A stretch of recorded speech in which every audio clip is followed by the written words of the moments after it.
ચૂંટણી પહેલા ભાજપમાં ભરતી મેળો સામે આવી રહ્યો છે। જૂનાગઢ ભાજપમાં મોટા પાયે ભરતી મેળો સામે આવ્યો। માણાવદરના પૂર્વ એમએલએ કર્યા છે કેસરિયા। વંથલીમાં પૂર્વ કોંગ્રેસ ધારાસભ્યએ કેસરિયા કર્યા। પૂર્વ ધારાસભ્ય અરવિંદ લાડાણીએ કેસરિયા કર્યા છે। કોંગ્રેસ જિલ્લા પંચાયતના સદસ્યએ કેસરિયો ખેસ ધારણ કર્યો। જિલ્લા પંચાયતના સદસ્ય ધર્મિષ્ઠા કામાણી ભાજપમાં જોડાયા છે। ભાજપના ભરતી મેળામાં મોટી સંખ્યામાં આમ આદમી પાર્ટીના કાર્યકરોએ પણ કેસરિયા કર્યા છે। વંથલી માર્કેટયાર્ડમાં કાર્યક્રમ યોજવામાં આવ્યો। પ્રદેશ ભાજપ પ્રમુખ સીઆર પાટીલના હસ્તે કેસરિયા થયા છે। 5મી ફેબ્રુઆરીએ માણાવદરના કોંગ્રેસ એમએલએ અરવિંદ લાડાણીએ રાજીનામું આપ્યું હતું। આ કાર્યક્રમમાં વિસાવદરના પૂર્વ ધારાસભ્ય હર્ષદ રીવડિયા, ભૂપત ભાણી, જૂનાગઢના ધારાસભ્ય સંજય કોરડિયા, પૂર્વ ધારાસભ્ય પૂર્વ सांसद हरिभाई पटेल सहितना आगेवानो हाजर रह्या।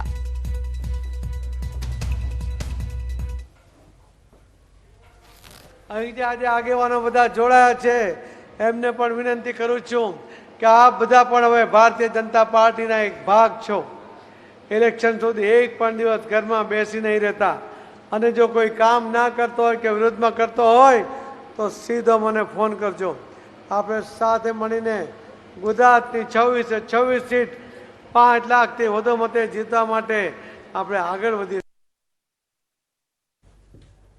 તો રાજકોટ કોંગ્રેસમાં ફરી એકવાર ભડકો સામે આવી રહ્યો છે। જે વિગતો આવી રહી છે, વિક્રમ સુરાણીને ટિકિટ આપતા ભડકો સામે આવ્યો છે। વોટ્સએપ ગ્રુપમાં કાર્યકર્તાઓએ વેદના ઠાલવી છે। વિક્રમ સોરાણીને ભાજપના ચેલા ગણાવ્યા છે। કાર્યકર્તાઓએ કામ ન કરવાની ચીમકી ઉચ્ચારી। 2022માં આમ આદમી પાર્ટીમાંથી વિધાનસભા ચૂંટણી તેઓ લડ્યા હતા।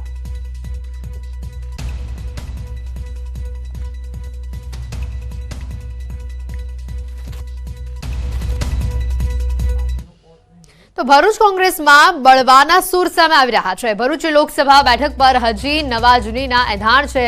સ્વર્ગીય અહેમદ પટેલના પુત્રનું સૂચક ટ્વીટ સામે આવ્યું છે। સોશિયલ મીડિયા સાઇટ એક્સ ઉપર ફૈઝલ પટેલે ટાંક્યું છે કે હજી નોમિનેશનમાં ઘણો સમય।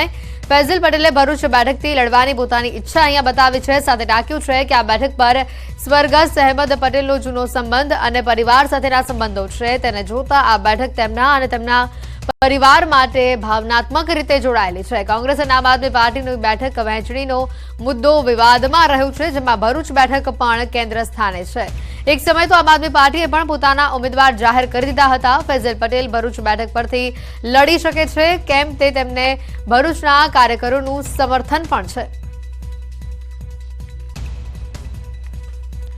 ભરૂચ બેઠક પર કોંગ્રેસ આમ આદમી પાર્ટીના ગઠબંધનથી લડાશે, જેમાં કોંગ્રેસે આ બેઠક આમ આદમી પાર્ટીના ઉમેદવાર માટે છોડી દીધી છે અને આ અંગેની જાહેરાત થઈ ચૂકી છે। જોકે હવે કોંગ્રેસના જ દિગ્ગજ નેતાના પુત્રના નિવેદનથી ભરૂચ બેઠક પર નવા જૂનીના એંધાણ જોવા મળી રહ્યા છે। તો આ તરફ એક રાષ્ટ્ર એક ચૂંટણી સંદર્ભે મોટા સમાચાર સામે આવી રહ્યા છે। પૂર્વ રાષ્ટ્રપતિ રામનાથ કોવિંદની સમિતિએ રાષ્ટ્રપતિને રિપોર્ટ સોંપ્યા છે। તજજ્ઞો અને હિતધારકો સાથે મંથન બાદ પૂર્વ રાષ્ટ્રપતિ રામનાથ કોવિંદની અધ્યક્ષતામાં બનેલી સમિતિમાં 191 દિવસમાં આ જે રિપોર્ટ છે તે તૈયાર કરવામાં આવ્યો છે। સમિતિની ભલામણો મુજબ 2024 ચૂંટણી બાદ જ્યારે લોકસભાની પહેલી બેઠક થશે તે સમયે દેશમાં એક ચૂંટણી લાગુ થઈ જશે। 2024 બાદ જેટલે વિધાનસભાની ચૂંટણી થશે તેનો કાર્યકાળ 2029માં પૂર્ણ થશે। કુલ 18,626 પેજના આ રિપોર્ટમાં સમિતિ તરફથી એક રાષ્ટ્ર એક ચૂંટણીને લઈને નાગરિકો, પક્ષ, વ્યવસાયકારો સહિત સમાજને થતી હાલાકી અંગે પણ વાત કરી છે। આ માટે 47 રાજકીય પક્ષે પોતાનો અભિપ્રાય આપ્યો, જેમાંથી 32 પક્ષમાં છે જ્યારે 15 વિપક્ષમાં મત આપ્યો છે।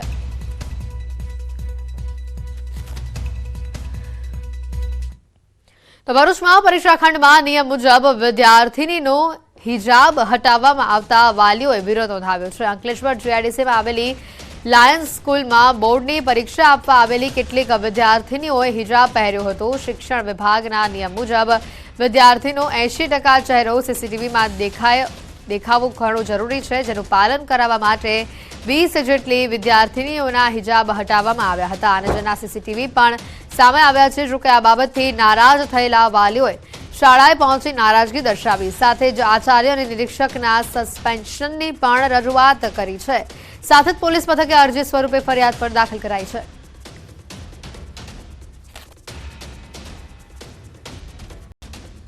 कि अगर ये प्रिंसिपल का डायरेक्टली किया हुआ अगर कृत्य है तो प्रिंसिपल को हम लोग सस्पेंशन की मांग है हमारी।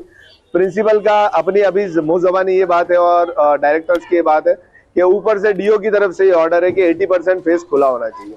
ओढ़नी ओढ़ने के बाद में मैंने टोपी पहनी है, मेरा 100% फेस ओपन है, बहुत बहुत तो 5% ये ऊपर की पेशानी बंद है, जो कि फोटोग्राफ भी चलाता है, पासपोर्ट में चलता है, बराबर है। तो ये एग्जाम हो रही है, कोई यहाँ पे आतंकवादी गतिविधियों के अंदर लोग यहाँ पे नहीं आ रहे। આ બાબત એમના વાલી એ લેખિતમાં જાણ કરતા અમે એમને આજે મળેલા, એમની વાત સાંભળેલી, પણ એમાં સ્કૂલ કે ટ્રસ્ટ કંઈ કરી શકે ના, કારણ કે આ સરકારશ્રી દ્વારા નિયુક્ત કરેલા અધિકારીઓની સૂચના મુજબ અમારે ચલાવવાનું હોય છે, એટલે અમે એમને કંઈ બી રજૂઆત હોય તો ડીઓ ઓફિસ જવા માટે યોગ્ય માર્ગદર્શન આપેલું।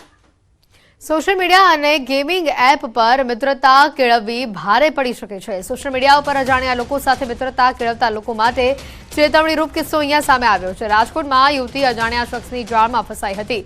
પબજી ગેમ મારફતે ફ્રેન્ડ રિક્વેસ્ટ મોકલી દિલ્હીના વિકૃત શખ્સે યુવતી સાથે મિત્રતા કેળવી। આરોપીએ યુવતીને બીભત્સ કોલ માટે ભોળવી અને તેના સ્ક્રીનશોટ્સ અને સ્ક્રીન રેકોર્ડ પણ કર્યું।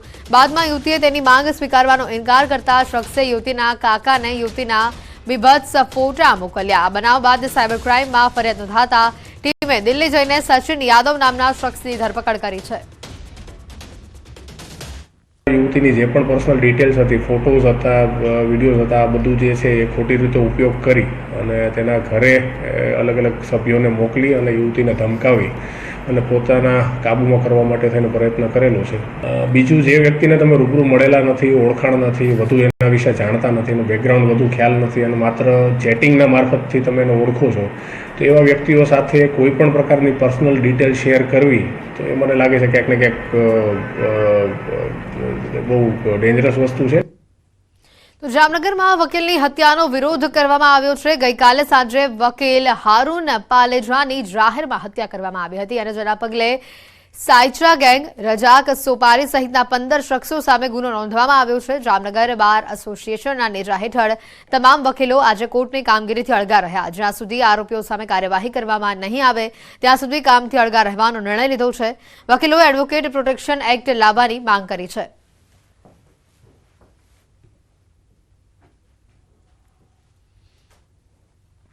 જામનગરના બેડીમાં વકીલ હારૂન પાલેજાની હત્યા થઈ છે, ત્યારે વકીલ મંડળમાં ભારોભાર રોષ છે તે જોવા મળ્યો છે। અત્યારે વકીલ મંડળ દ્વારા જામનગરની સમગ્ર કોર્ટ કાર્યવાહીથી જે વકીલો છે તે અળગા રહ્યા છે। હાલ જામનગરના કોર્ટની બહાર વકીલો છે એકત્રિત થયા છે, એમની સાથે જ સીધી વાત કરીશું। શું કહેશો, વકીલોની જે વાત છે આજે કોર્ટ કાર્યવાહીથી અળગા રાખવામાં આવ્યા છે, ધરણા પણ દેવામાં આવ્યા છે, કોર્ટના ગેટો પણ બંધ કરવામાં આવી છે, કેવી રીતના વકીલો આ કેસને લઈને વિરોધ વ્યક્ત કરી રહ્યા છે અને શું આગામી સ્ટેન્ડ? ગઈકાલે જામનગરના સિનિયર એડવોકેટ હારૂન પાલેજાનું ખૂન કરવામાં આવેલ, એના વિરોધમાં આજે અમે વકીલોએ ધરણા અને કામકાજથી અલિપ્ત રહેવાનું નક્કી કરેલ છે। જામનગર વકીલ મંડળ નહીં, સમગ્ર ગુજરાતના વકીલ મંડળ જ્યાં સુધી હારૂન પાલેજાને ન્યાય નહીં મળે ત્યાં સુધી લડત ચલાવશે અને ભવિષ્યમાં એડવોકેટ પ્રોટેક્શન એક્ટનો અમલ ગુજરાતમાં થાય એ માટે અમે યોગ્ય રાહે સરકારને વિનંતી કરશી અને આ એક્ટની અમલવારી ગુજરાતમાં લઈ અને છૂટકો કરશી। અગાઉ પણ 2018માં પણ વકીલોએ પોતે એકતા જાળવી એના કેસ ન લડવા માટે ઠરાવ કરેલો। આ વખતે પણ વકીલો પોતાની આત્મનિર્ણય લઈ અને દરેક વકીલો આ જે ઘાતકી હત્યા થઈ છે તેને લઈને રોષ છે અને કોઈ પણ વકીલો કેસ લડવાનો આરોપી તરફે નહીં લડે, એ પોતાની રીતે જ પોતે જ નિર્ણય લેશે। કોઈ વકીલ છે તે આરોપી તરફે કેસ નહીં લડે તેવી ખાસ અહીં વાત કરવામાં આવી છે। જામનગર બાર એસોસિએશન દ્વારા આજે બંધનું એલાન આપવામાં આવ્યું છે। કોર્ટ કાર્યવાહીથી સમગ્ર લોકો છે તે અળગા રહ્યા છે, વકીલો અળગા રહ્યા છે અને કોર્ટના ગેટ પણ બંધ કરાયા છે। કેમેરામેન મનસુખ રામોલિયાની સાથે કિંજલ કારસરિયા, ન્યૂઝ 18 ગુજરાતી, જામનગર। તો આવનારા દિવસોમાં હોળીનો તહેવાર નજીક આવી રહ્યો છે, જેને લઈને એસટી વિભાગનો મહત્વનો નિર્ણય સામે આવ્યો છે। હોળી પર વધારાની 1500 જેટલી બસોને દોડાવવામાં આવશે। રાજકોટ, ભાવનગર, ગોધરા તરફ આ બસો દોડશે। ડાકોર અને દ્વારકા માટે 500 બસો દોડાવાશે। વિદ્યાર્થીઓ માટે 250 જેટલી બસ દોડાવાશે।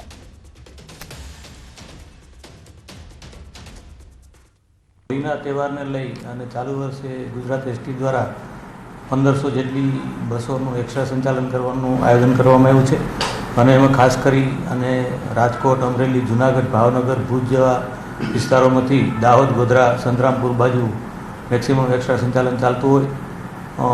ગયા વર્ષ કરતાં 25% જેટલી ટ્રીપો વધારી અને 25% જેટલો આવકમાં પણ વધારો મેળવવાનું આયોજન છે.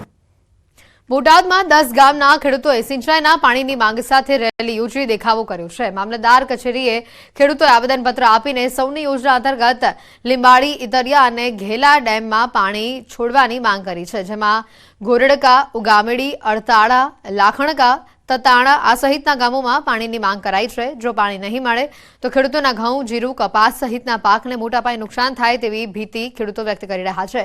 જો 10 દિવસમાં પાણી નહીં આપવામાં આવે તો લોકસભાની ચૂંટણીનો બહિષ્કારની પણ તેઓએ ચીમકી ઉચ્ચારી છે. રાજકોટના ધોરાજીમાં આવેલા સ્ટેશન રોડ ઉપર નીલકંઠ સોસાયટીમાં છેલ્લા ઘણા દિવસોથી પીવાના પાણીની સમસ્યાથી સ્થાનિકો પરેશાન છે. પીવાલાયક પાણી ન મળતું હોવાથી લોકોને ભારે હાલાકી ભોગવવી પડી રહી છે. 8 દિવસ સુધી પાણી ન આવતા સ્થાનિકોએ પીવાના પાણી માટે ટેન્કર મંગાવવાનો પણ વારો આવી રહ્યો છે. તો દૂષિત પાણી આવતું હોવાથી તથા તૂટેલી લાઇનનું રિપેરિંગ ન કર્યું હોવાથી સ્થાનિકોને પારાવાર મુશ્કેલી વેઠવવી પડી રહી છે. અનેક રજૂઆત કરી હોવા છતાં કોઈ નિકાલ ન આવતા સ્થાનિકોમાં રોષ જોવા મળી રહ્યો છે. પ્રોબ્લેમ પાણીનો છે. 20 દિવસથી ખાડો ખોડીને બેઠા છે, કોઈ રિપેર કરવા વાળું નથી. લાઈન તૂટી ગઈ છે. પાણી વગરના અમે રહીએ છીએ. અમારે નાના છોકરા, પગનો દુખાવો, અમારે પાણી ક્યાંથી ભરવું નથી. અહીંયા કઈ કોઈ જાતની વ્યવસ્થા. આ ખાડો 10 દિવસથી ખોદેલો છે. અહીંયા રોજ કારીગરો કામ કરવા આવે, મજૂરો ખોદીને વયા જાય, પણ પાણીનો કોઈ જાતનો નિકાલ આવ્યો નથી. લાઈન એમનામ જ છે, ગટરનું જ પાણી આવે છે. પાણી એવું જ ગંદુ ને એવું જ, ટાઈમિંગનું કાંઈ ફિક્સ નથી હોતું અને રોજ પાણી ન આવ્યું હોય તો અમારે ટેન્કરો મંગાવવા પડે પાણીના. દર વખતે કેટલીક વખત ટેન્કર મંગાવવા અને એનું કાંઈ સોલ્યુશન તો આવતું જ નથી. ડાંગમાં ઐતિહાસિક મેળાને લઈને વેપારીઓમાં તંત્ર સામે રોષ ફેલાયો છે. આગામી 20 તારીખથી ડાંગ દરબારનો મેળો યોજાવા જઈ રહ્યો છે. તંત્ર દ્વારા આ મેળાની તૈયારીઓ પણ શરૂ કરી દેવામાં આવે છે. પરંતુ આ વર્ષે ડાંગ દરબારના મેળા માટે પ્લોટના ભાવ વધારવામાં આવ્યા છે, જેને લઈને વેપારીઓએ કલેક્ટર કચેરી પહોંચી ભાડું ઘટાડવાની માંગ કરી આવેદનપત્ર આપ્યું છે. વેપારીઓનું કહેવું છે ગયા વર્ષે આ જ પ્લોટના ભાવ 1800 રૂપિયા હતા અને આ વર્ષે તેમાં 1.5 ગણો ભાવ વધારો ઝીકીને 4000 રૂપિયા કરવામાં આવ્યો છે. ત્યારે તંત્રના અણઘડ નિર્ણયને લઈને વેપારીઓમાં નારાજગી વ્યાપી છે અને આ ભાવ વધારો પરત ખેંચવા સ્થાનિક આગેવાનો અને વેપારીઓએ સાથે મળીને કલેક્ટર કચેરીએ રજૂઆત કરી હતી.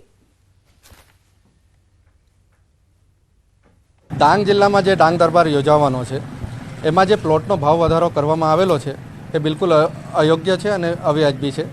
ગયા વર્ષે 1800 જેટલો ભાવ હતો. એમાં જે થોડો ઘણો વધારો થાય તો અમને કોઈ વાંધો નથી, પણ આ તો ડબલથી વધારે કરી નાખવામાં આવેલા છે, જે બિલકુલ અયોગ્ય છે. એના માટે વેપારીઓમાં નારાજગી જોવા મળી રહી છે. તો એ વ્યાજબી કરવામાં આવે એવી આવેદનપત્રો અમે કલેક્ટરશ્રીને આપ્યું છે. આ ભાવ વધારા પછી પણ જોવામાં આવે તો 4000 રૂપિયા પ્લોટના છે. એના પછી ગ્રામ પંચાયત અલગથી ઉઘરાણી કરે છે અને જીપી વિભાગ અલગથી ઉઘરાણી કરે છે લાઇટ માટે. તો એ પ્લોટ એક દુકાનવાળાને એ લગભગ 5000માં પડી શકે છે. તો કલેક્ટરશ્રીને અમારી એ જ રજૂઆત હતી કે આ ભાવ ઘટાડો કરવામાં આવે.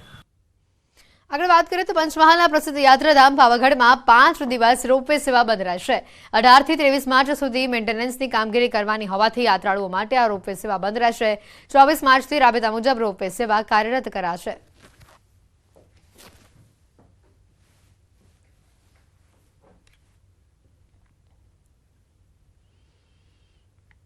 રાજકોટમાં લગ્ન પ્રસંગમાં મહેમાનોના સ્વાંગમાં આવી ચોરી કરનારી કડિયાસાસી ગેંગ ઝડપાઈ છે. ક્રાઇમ બ્રાન્ચે 6 જેટલા સભ્યોને ઝડપી લીધા છે. પોલીસ દ્વારા આરોપીઓ પાસેથી 20 લાખથી વધુનો મુદ્દામાલ કબજે કરવામાં આવ્યો. આરોપીઓની પૂછપરછમાં 44 જેટલા ગુના આચરવામાં આવ્યા હોવાની તેઓએ કબૂલાત કરી છે. આરોપીઓ મૂળ મધ્યપ્રદેશના રાજગઢ જિલ્લાના વતની છે. આરોપીઓ કઈ રીતે લગ્ન પ્રસંગમાં કાર્યક્રમમાં ચોરી કરી શકાય તેની ટ્રેનિંગ પણ આપતા હતા. મોટા શહેરોમાં આયોજિત પાર્ટી પ્લોટમાં પ્રવેશ કરીને કિંમતી ચીજવસ્તુઓની બાળકિશોર અથવા કિશોરી દ્વારા ચોરી કરાવવામાં આવતી. હાલ ક્રાઇમ બ્રાન્ચ દ્વારા સોનુ ઉર્ફ દીપક સિસોદિયા, એસ કુમાર સિસોદિયા, વિવેક સિસોદિયા, ઋત્વિક ઉર્ફ કાલા સિસોદિયા તેમજ ગોમતી સિસોદિયા અને કાયદાના સંઘર્ષમાં આવેલા સગીરને ઝડપી પાડવામાં આવ્યા છે. જ્યારે આરોપી કૃણાલ કુમાર, જીતેન્દ્ર કુમારની શોધખોળ ચાલી રહી છે. સુલતાનપુર પોલીસ સ્ટેશનમાં એક તથા અમદાવાદની અંદર અને તે ઉપરાંત મધ્યપ્રદેશ, ઉત્તર પ્રદેશ અને રાજસ્થાન આ 3 રાજ્યોની અંદર અનેક ચોરીઓ આચરવામાં આવેલ છે, જેમાંથી આપણી પાસે જે એફઆઈઆર છે તે મુજબ આપણે આશરે 15 લાખ ઉપરાંતનો મુદ્દામાલ પણ, જે કિંમતી મુદ્દામાલ છે તે કબજે કરેલો છે તેઓની પાસેથી.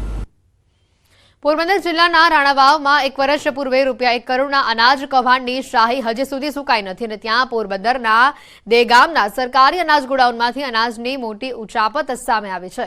સરકારી અનાજના ગોડાઉનમાં વર્ષ 2019 થી 2023 દરમિયાન અનાજના જથ્થાની વધઘટ ધ્યાને આવતા પોરબંદર જિલ્લા પુરવઠા અધિકારીએ પોતે ફરિયાદી બની ગુનો દાખલ કરાવ્યો.